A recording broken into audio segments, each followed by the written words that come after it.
نحمدہ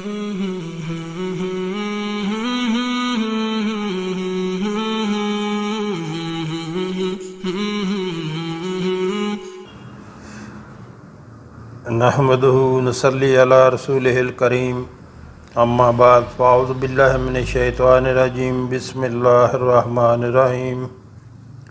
محترم ناظرین، السلام علیکم ورحمۃ اللہ وبرکاتہ۔ ہمارے آقا صلی اللہ علیہ وآلہ وسلم کا فرمان ہے کہ سلام کو عام کرو اور لوگوں کو کھانا کھلاؤ، یہ بہترین عمل ہے۔ یعنی سلام سب کو کرو، چاہے کوئی جاننے والا ہو یا نہ جاننے والا ہو، سب کو سلام کرو اور لوگوں کو کھانا کھلاؤ کہ یہ بہترین عمل ہے۔ اور ارشاد باری تعالی ہے سورہ دہر میں،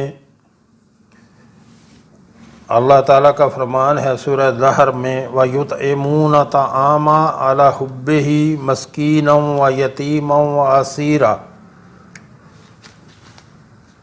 انما نطعمکم لوجہ اللہ لا نرید منکم جزاء ولا شکورا، جس کا ترجمہ ہے اور باوجود یہ کہ خود ان کو طعام کی خواہش ہو اور حاجت مندوں، فقیروں، یتیموں اور قیدیوں کو کھانا کھلاتے ہیں اور کہتے ہیں خالص خدا کے لیے کھلاتے ہیں، نہ تم سے عوض کے خواستگار ہیں اور نہ۔ الحمدللہ نحمدہ نصلی علی رسولہ الکریم اما بعد فاعوذ باللہ من الشیطان الرجیم بسم اللہ الرحمن الرحیم۔ محترم ناظرین، السلام علیکم ورحمۃ اللہ وبرکاتہ۔ ایک عجیب واقعہ ہے محترم ناظرین، اس کو بڑے غور سے سننا ہے اور اس سے سبق حاصل کرنا ہے۔ بڑی یکسوئی کے ساتھ اس کو سنیں۔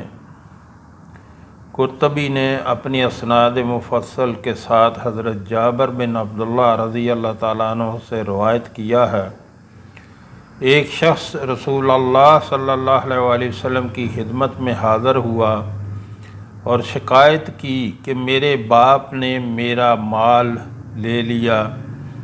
آپ صلی اللہ علیہ وآلہ وسلم نے فرمایا اپنے والد کو بلا کر لاؤ۔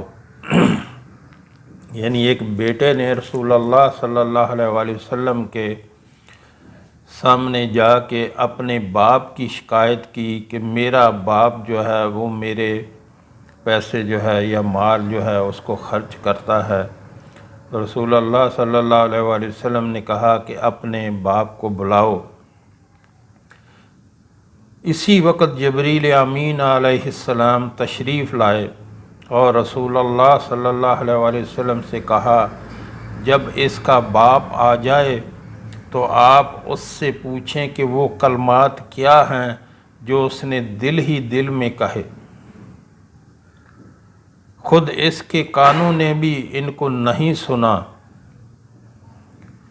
جب یہ شخص اپنے والد کو لے کر پہنچا تو آپ صلی اللہ علیہ وآلہ وسلم نے والد سے کہا کیا بات ہے، آپ کا بیٹا آپ کی شکایت کرتا ہے، کیا آپ چاہتے ہیں کہ اس کا مال چھین لیں؟ والد نے عرض کیا آپ اس سے یہ سوال فرمائیں کہ میں اس کی پھوپھی، خالہ یا اپنے نفس کے سوا کہاں خرچ کرتا ہوں؟ رسول اللہ صلی اللہ علیہ وآلہ وسلم نے فرمایا ابھی، جس کا مطلب یہ تھا کہ بس حقیقت معلوم ہو گئی، اب اور کچھ سننے کی ضرورت نہیں۔ اس کے بعد اس کے والد سے دریافت کیا کہ وہ کلمات کیا ہیں جن کو ابھی تک خود تمہارے کانوں میں بھی نہیں سنا۔ ایک شخص نے عرض کیا یا رسول اللہ صلی اللہ علیہ وسلم، ہر معاملے میں اللہ تبارک و تعالیٰ آپ پر ہمارا ایمان اور یقین بڑھا دیتے ہیں کہ جو بات کسی نے نہیں سنی اس کی آپ کو اطلاع ہو گئی، جو ایک معجزہ ہے۔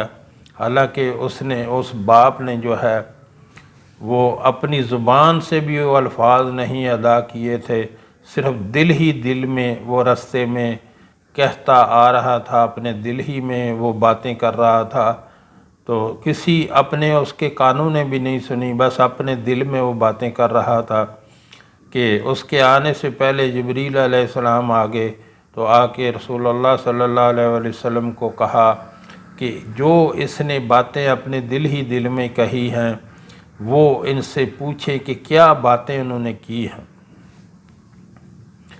پھر اس نے عرض کیا یہ ایک حقیقت ہے کہ میں نے چند اشعار دل ہی دل میں کہے تھے جن کو میرے کانوں میں بھی نہیں سنا، یعنی انہوں نے کہا کہ میں اپنے دل ہی دل میں کہتا ہوا آ رہا تھا، میرے کانوں میں بھی وہ نہیں سنا، جو اللہ نے سن لیا اور جبریل کو بھیجا کہ آپ پہلے اس کی باتیں سنیں۔ آپ صلی اللہ علیہ وآلہ وسلم نے فرمایا وہ ہمیں سناؤ جو دل ہی دل میں تم کہہ رہے تھے۔ اس نے اس وقت یہ اشعار سنائے۔ محترم ناظرین، میں آپ کو ان کا ترجمہ سناؤں گا، عربی کے ہیں لیکن میں آپ کو ترجمہ سناؤں گا آپ کی آسانی کے لیے، آپ کو یاد رہے اور آپ کو سمجھ آئے۔ ترجمہ ہے: میں نے تجھے بچپن میں غذا دی اور جوان ہونے کے بعد بھی تمہاری ذمہ داری اٹھائی۔ یہ اپنے بیٹے کے لیے وہ اپنے دل ہی دل میں جو ہے وہ باتیں کرتے آ رہے تھے جب رسول اللہ صلی اللہ علیہ وسلم نے بلایا۔ تمہاری ذمہ داری اٹھائی، تمہارا سب کھانا پینا میری ہی کمائی سے تھا۔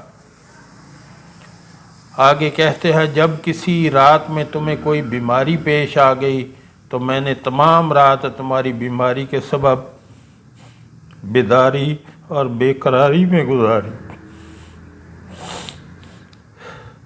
آگے کہتے ہیں گویا کہ تمہاری بیماری مجھے ہی لگی ہے، تمہیں نہیں، جس کی وجہ سے میں تمام شب روتا رہا کہ جب بیٹا بیمار ہوا۔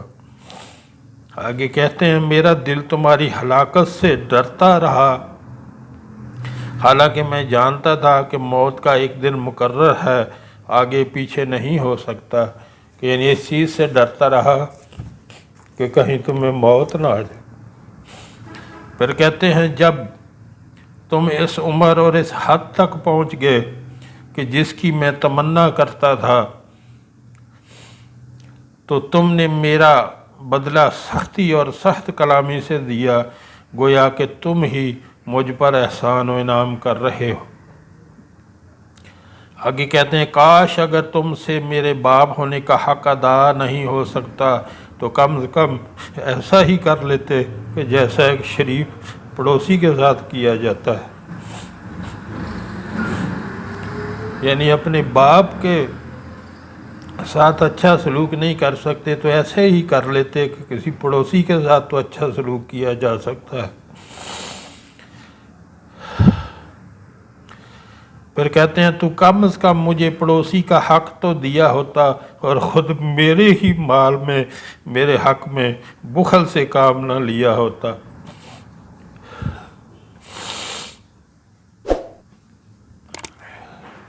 محترم ناظرین، بہت ہی دکھ دینے والے الفاظ ہیں جو اس نے اپنی زبان سے نکالے، جو اپنے دل ہی دل میں وہ کہتے آ رہے تھے کہ تم نے کاش مجھے پڑوسی ہی سمجھ لیا ہوتا کہ پڑوسی کے ساتھ بھی اچھا سلوک کرتے، کہ ساری زندگی تم کو پالا، تم کو پڑھایا لکھایا، سب کچھ کیا، آج تو جوان ہو گیا اور میں بوڑھا ہو گیا اور تو جا کے میری شکایت کرتا ہے رسول اللہ صلی اللہ علیہ وآلہ وسلم کے پاس۔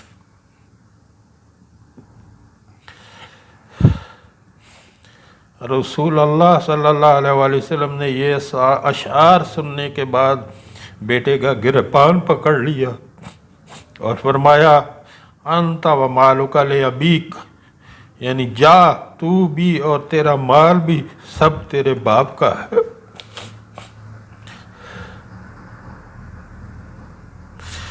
کہ تو بھی اور تیرا مال بھی تیرے باپ کا ہے۔ تو محترم ناظرین، یہاں ذرا فکر کریں، غور کریں۔ آج باپ جو ہے وہ بھوکا مر رہا ہے اور بیٹے کے پاس لاکھوں کروڑوں روپے ہیں، اور باپ کو کھانے کو بھی کچھ نہیں ہے، اور بیوی کو اتنی بڑی گاڑیاں لے کے دے رہا ہے، اپنی اولاد کو اتنی بڑی گاڑیاں لے کے دے رہا ہے، اور باپ کے پاس کھانے کے لیے بھی پیسے نہیں ہوتے۔ جس کسی نے بھی ایسا اپنے باپ کے ساتھ سلوک کیا، آج سے ابھی سے توبہ کر لو۔ یقین کرو، اگر باپ کو ناراض کر کے موت پائی تو جنت کا دروازہ کبھی تم پر کھل نہ سکے گا۔ اگر باپ کو ناراض کر کے موت آ گئی تو جنت کا دروازہ کبھی تم پر کھل نہ سکے گا۔ آج ہی جس نے اپنے والدین کی نافرمانی کی ہے، ان کو سختی سے بات کی ہے، ان سے معافی مانگیں، ان سے توبہ کریں، اور پھر اللہ سے توبہ کریں، اور اپنے باپ اور اپنی ماں کو کہیں کہ اللہ سے میری مغفرت کی دعا مانگیں۔ اللہ ہم سب کو والدین کا فرما بردار بنائے، اور جس نے بھی والدین کی نافرمانی کی ہے، آج ہی سچے دل سے توبہ کریں۔ والدین معاف کر دیں گے تو اللہ بھی معاف کر دے گا۔ محترم ناظرین، یہاں آپ سے گزارش کرنا چاہوں گا، ہمارے ہاں دن کے ٹائم میں ایک دسترخوان چلایا جاتا ہے جو کہ بلا معاوضہ، فری آف کاسٹ، کوئی بھی اس میں کھانا کھا سکتا ہے۔ ہمارے آقا صلی اللہ علیہ وآلہ وسلم کا فرمان ہے کہ سلام کو عام کرو، یعنی سب کو سلام کرو، کوئی جاننے والا ہے، کوئی نہیں جاننے والا، سب کو سلام کرو، اور لوگوں کو کھانا کھلاؤ۔ لوگوں کو کھانا کھلانا اللہ کا بہت محبوب عمل ہے۔ تو جو ہمارے بہن بھائی ملک میں یا ملک سے باہر رہتے ہیں، مثلا امریکہ، کینیڈا، برطانیہ اور یورپی ممالک اور خلیجی ریاستوں میں اللہ نے ان کو اپنے فضل سے بہت نوازا ہوا ہے، ان سے گزارش کروں گا کہ آپ بھی اس کار خیر میں ضرور حصہ لیں اور اپنا حصہ اس میں ضرور ڈالا کریں۔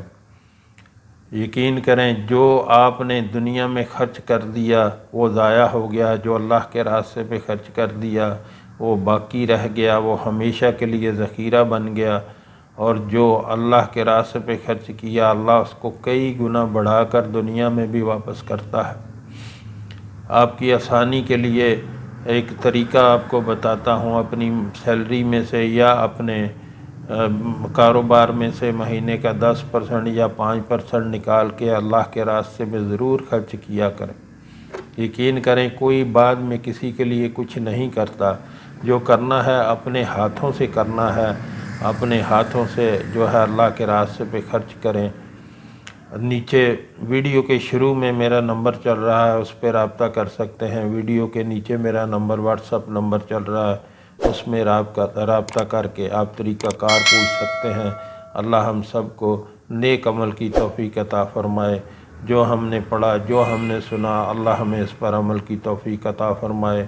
وآخر دعوانا الحمدللہ رب العالمین۔